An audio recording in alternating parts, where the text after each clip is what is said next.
assim, com esse ritmo de que vai realizar uma obra em que põe toda a sua esperança e de quem tem confiança no idealismo verdadeiro dos homens da Revolução, que o Dr. Armando Lacerda nos conduz pela ala esquerda do edifício. Há uma larga escada que vai ao segundo pavimento. Sob essa escada, longos bancos de madeira. E de um lado para outro, espreitando curioso, gesticulando, rindo, encolhendo-se com desconfiança pelos cantos ou olhando passivamente ao acaso, umas 12 crianças vestidas de macela azul nos aparecem, com essa estranha fisionomia dos que não ouvem e não falam, e que nos dão a impressão de os podermos, de repente, desencantar. Vamos recebendo instruções sobre sua mímica. Um bate no meio da testa, comunicando-se com o companheiro. Está indicando que eu sou o diretor, diz-nos o Dr. Armando Lacerda. Outro junta todos os dedos e abre-os depois no ar. Imitando uma explosão, refere-se ao magnésio da fotografia. A certeza de que vão ser fotografados enche-os de alegria. Endireitam a roupa, abotoam a gola, tomam mesmo atitudes de certa importância e divertem-se muito com todos esses preparativos. Pela primeira vez, nos encontramos diante de tantos surdos mudos. Passa-nos pela cabeça um mundo de coisas várias. Todo o mistério do pensamento daquelas crianças perturba-nos. Lembramos esse milagre das comunicações entre o nosso espírito e o ambiente. Ocorre-nos o velho aforismo: nada existe no pensamento que não tenha passado pelos sentidos.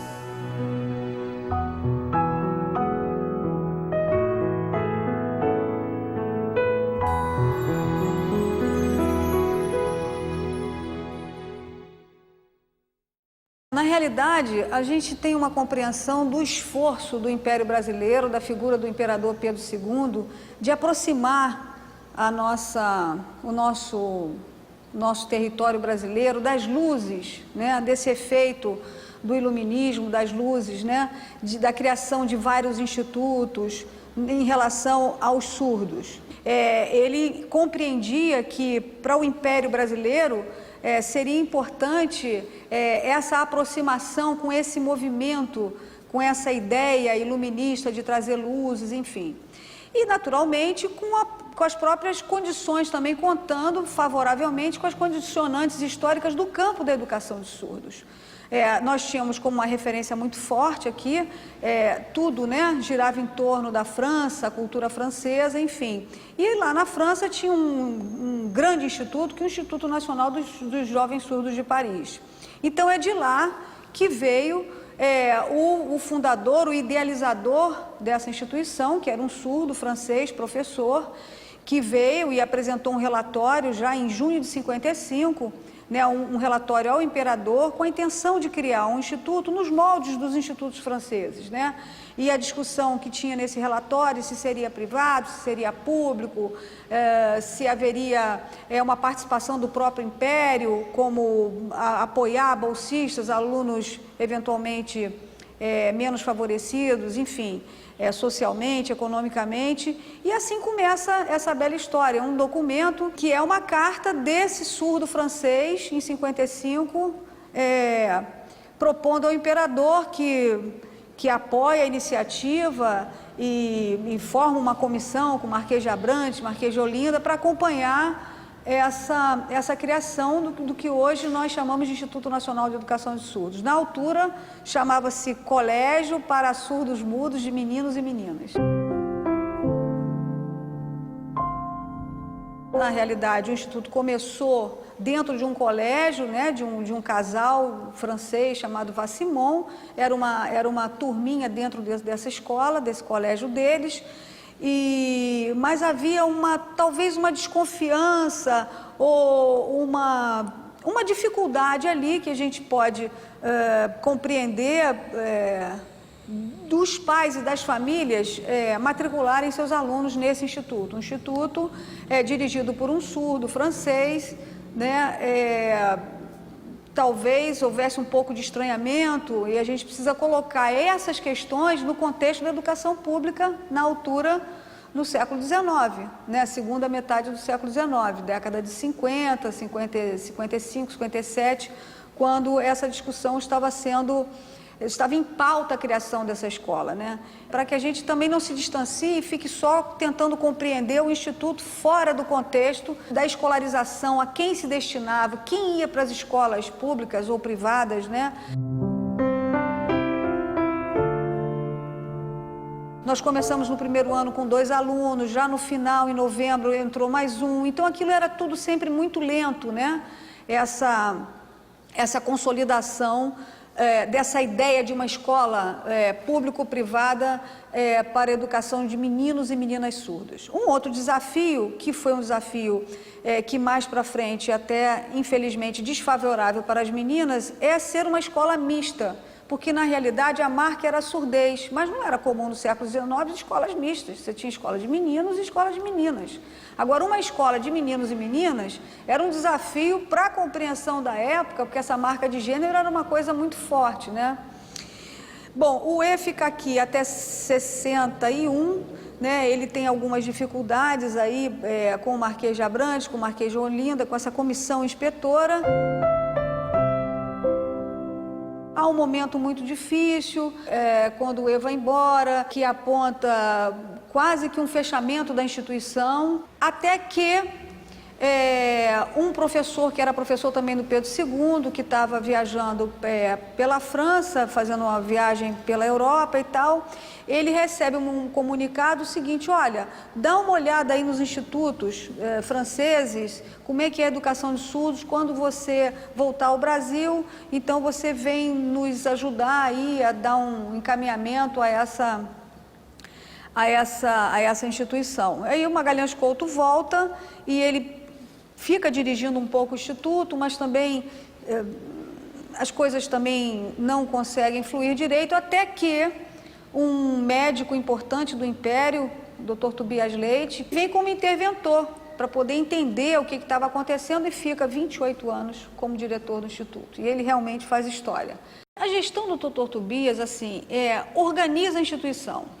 Ele entra, já mexe no regimento, ele se aproxima do Instituto de Surdos de Paris e faz uma série de iniciativas importantíssimas. Ele traz os livros, manuais, compêndios de como educa os surdos e traduz.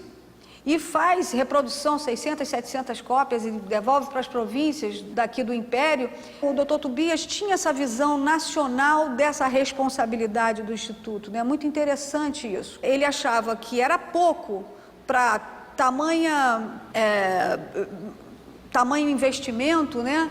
Ficar somente no âmbito de 30, 15, 20 alunos aqui nas Laranjeiras, numa chácara. Então, ele entendia que o que acontecia aqui deveria ser projetado nacionalmente, de modo que os surdos em outras províncias pudessem também ser atendidos, né? Nos anos 70, 80, do 19, você já tem surdos do Brasil inteiro estudando no INES. Quer dizer, na altura, o Imperial Instituto dos Surdos Mudos. Então, assim, esses meninos vinham para cá, naturalmente, precisamos investigar os tutores, os professores, as próprias famílias, são famílias mais abastadas, naturalmente que tinham mais acesso à informação, porque a gente acredita que as pessoas que estão mais distantes do que está acontecendo em termos de informação e tal, não saberia que existia na corte um instituto onde se educava e se profissionalizava e dava uma linguagem às nossas crianças surdas brasileiras. Esse dado também é importante porque conversa, né, com uma discussão importante no campo da linguística, no campo da educação de surdos, que é essa disseminação da língua de sinais. Porque os alunos ficavam aqui, né, nesse caldeirão, né, surdos juntos, se comunicando com a língua de sinais, enfim, e quando eles voltavam para os seus estados, para as suas províncias, enfim, né, para as suas casas, eles voltavam com essa característica linguística, com essa característica de ter adquirido uma língua, né, numa comunidade no tempo em que ele permaneceu aqui. Então, essa disseminação, essa expansão da língua de sinais no Brasil, ela advém desse foco dos meninos aqui, 6, 7, 8 anos de sua escolaridade, e depois voltando para os seus estados e a partir daí em contato com outros surdos. Eu tenho uma compreensão, é o seguinte, uma coisa é o debate, outra coisa é a realidade. Existe aí um fosso entre o debate que se trava e o cotidiano de uma instituição só de surdos. Eu, por exemplo, esqueci um pouco a mímica, porque eu fazia força para falar com eles. Eu fazia muita questão da leitura labial. E era uma coisa primorosa que eu achava, e fazia questão, e eu dizia, mão não. Agora outros usavam. Os de linguagem escrita usavam muito mais do que eu, não é? É lógico. Mas não é que a gente proibisse, amarrasse mão, não. Se usava, mas aquele que interessava usar falando, não é? Mais que o outro que interessasse mais, até escrevendo. Anda com um papelzinho no bolso e escreve de linguagem escrita. Então, é inconcebível a gente pensar um cotidiano com tantos surdos juntos, mesmo que a orientação em alguns poucos momentos fosse aquisição de linguagem oral e fala, né, de modo que esses alunos não pudessem conversar, entende? Com a língua de sinais. Então, isso é impossível. Se você faz uma entrevista com os professores de várias épocas, de épocas diferenciadas, eles vão dizer o seguinte, não, a gente se comunicava de todas as maneiras, né? Naquela época veio a novidade que não podia mais usar mímica. Então resolveram que não havia mímica. Mas a gente fazia mímica.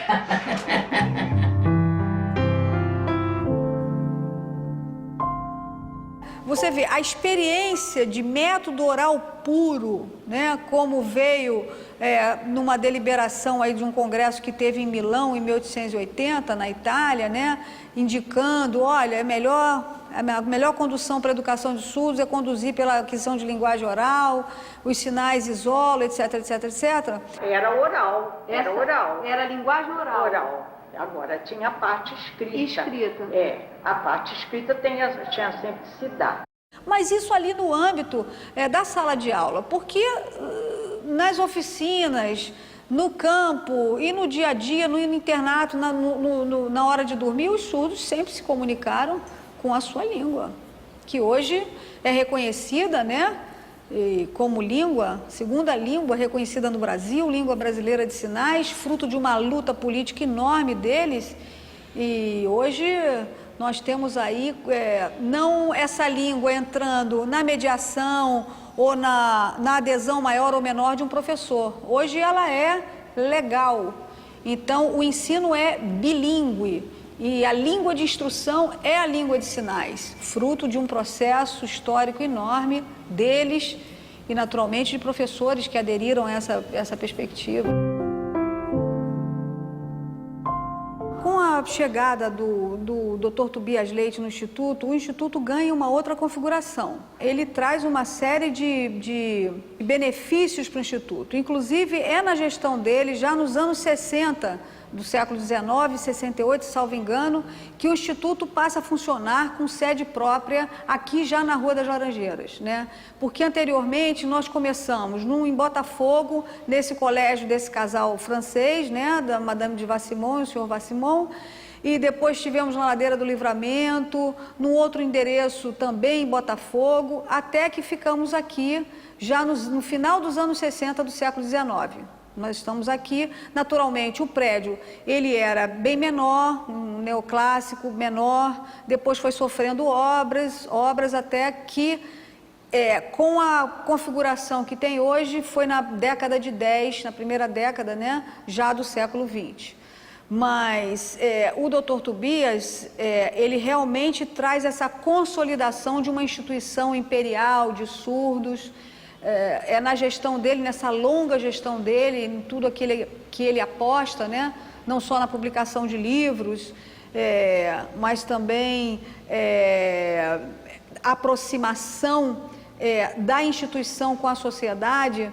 E Do ponto de vista até da língua de sinais, nós tínhamos aqui um aluno chamado Flauzino José da Gama, e o Flauzino, um dia, passeando pela biblioteca do Instituto, junto com o diretor, viu um livro de um surdo, chamado Pellizier, que era um surdo do Instituto de Surdos de Paris. E ele ficou encantado, porque era um dicionário, era uma iconografia de sinais. Né? Não era, porque os livros de educação de surdos estão lá muito registrado o alfabeto digital, então é o A, B, C, D, né? Mas esse não, isso era uma iconografia de sinais. Então ali você tinha água, você tinha os sinais cotidianos do ambiente da escola, de um refeitório, enfim, do cotidiano dos meninos. E o Flauzino falou para o Dr. Tobias assim: eu gostaria de fazer uma versão nossa, e o Tobias Leite bancou. Ele recebe naturalmente algumas críticas, ele é um homem ligado ao seu tempo, digamos assim, ele avança por uns lados, mas por outros, em relação às meninas, ele interrompe a participação das meninas aqui, ele tira as meninas, argumenta que elas deveriam ser educadas em casa. Quando eu entrei não havia nem sessão feminina aqui. Só tinha menino? Só menino.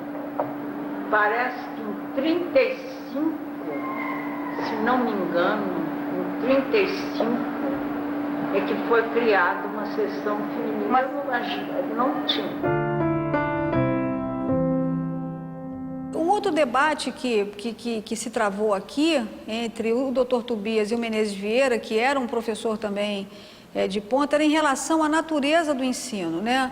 O Menezes Vieira apostava na história de tinha que oralizar, de fazer aquisição de linguagem oral, e o Dr. Tobias Leite dizia: olha, eles ensinam um pouco da escrita e o ensino profissionalizante, porque vai ser muito mais produtivo para eles, né?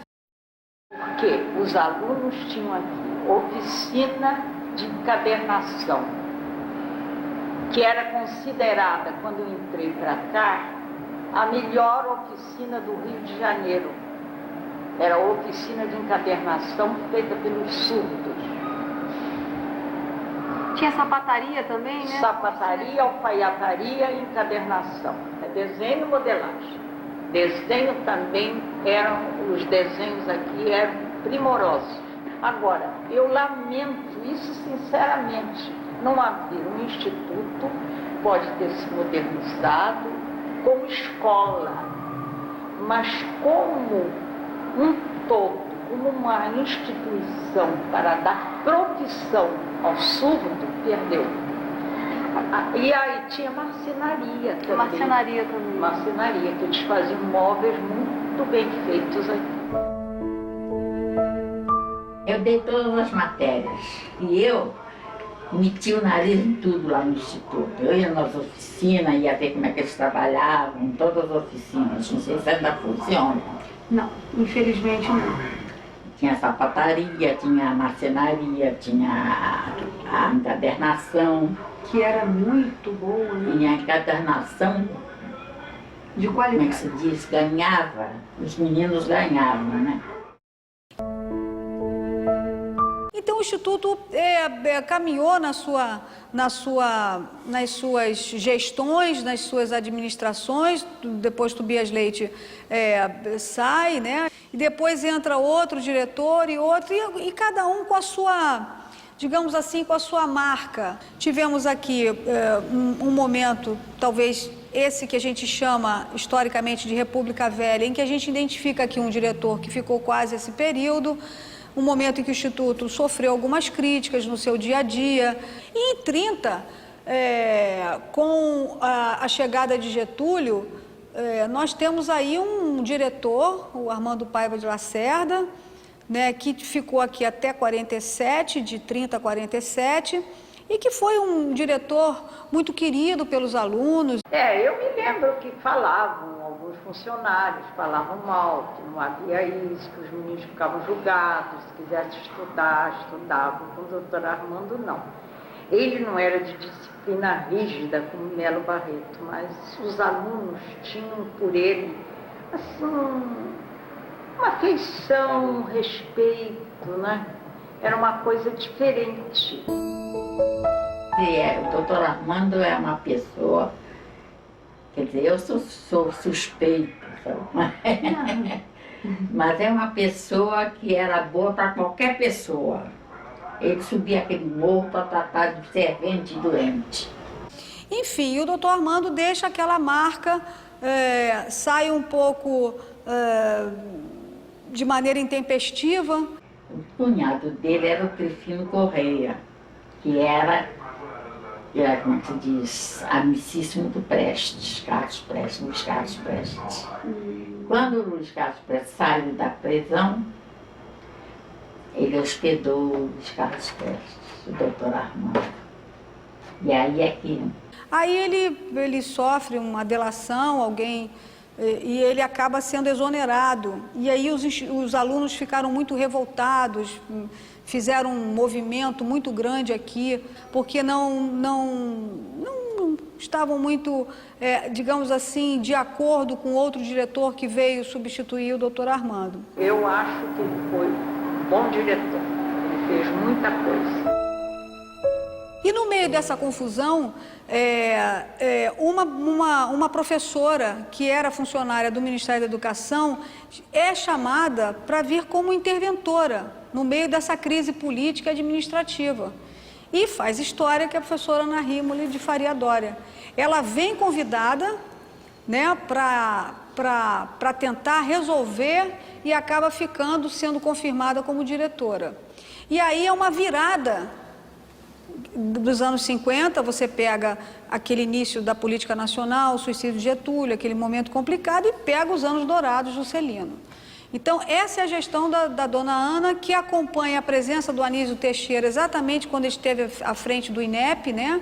E quase o período que o Anísio Teixeira teve à frente do INEP foi o período da gestão da dona Ana. Ela fez aqui a primeira escola para a formação de professores de surdo.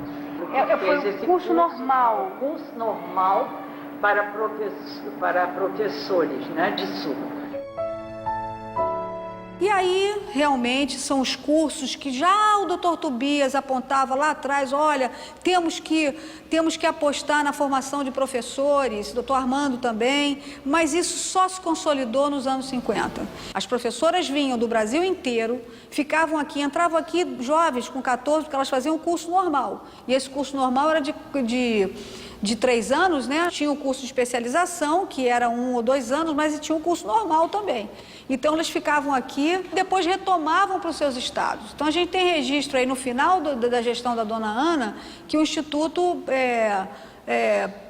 formou quase 400 professores para atuar na área da surdez, com meninos surdos, em vários cantos do Brasil, em escolas que eram criadas para essa natureza, ou anexos de uma própria escola regular, enfim.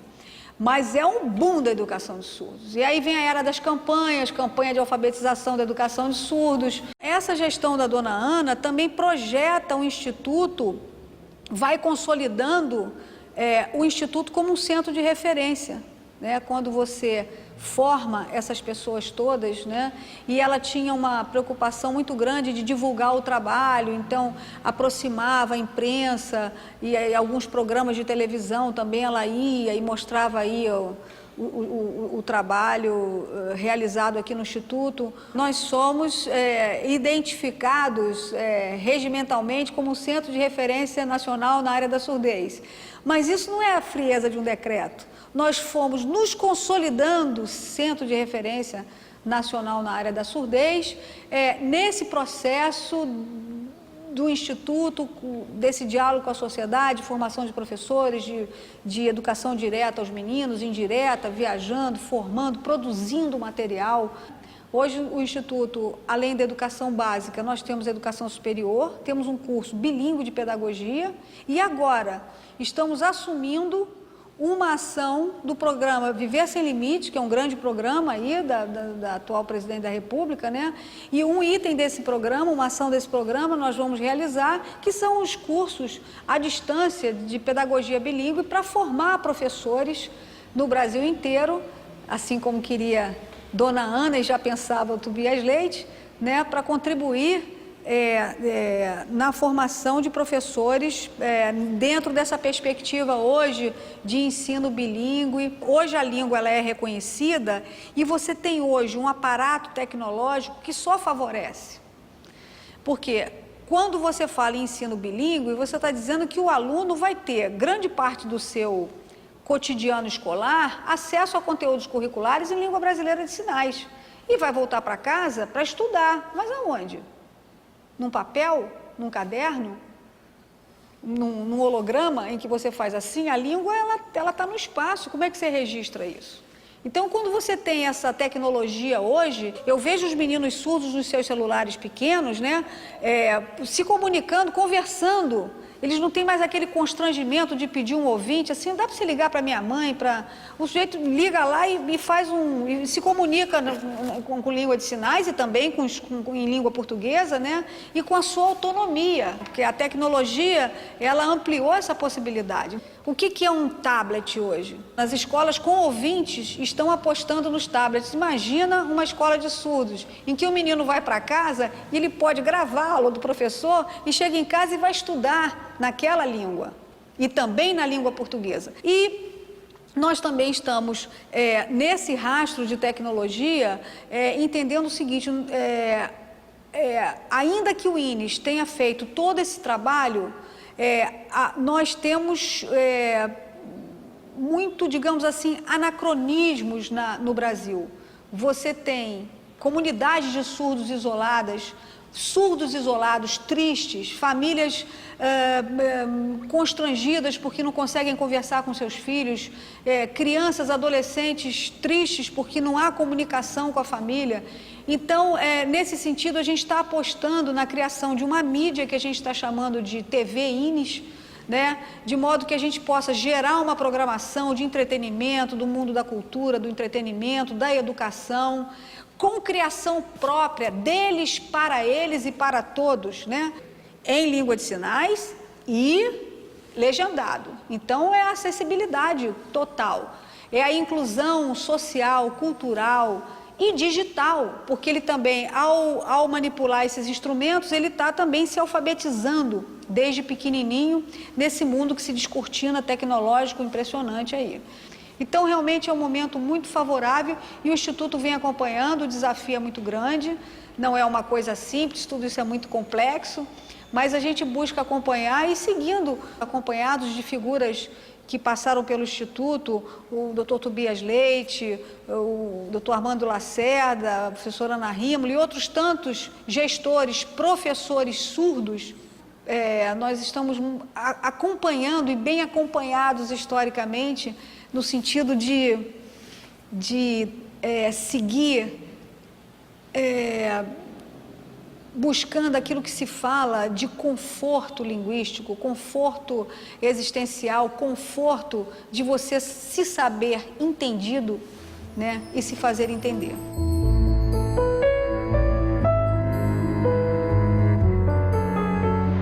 O INES, o que ele significa para a minha vida? Ele é muito importante e também para todos os surdos, para as famílias, porque o INES significa a casa própria para o surdo.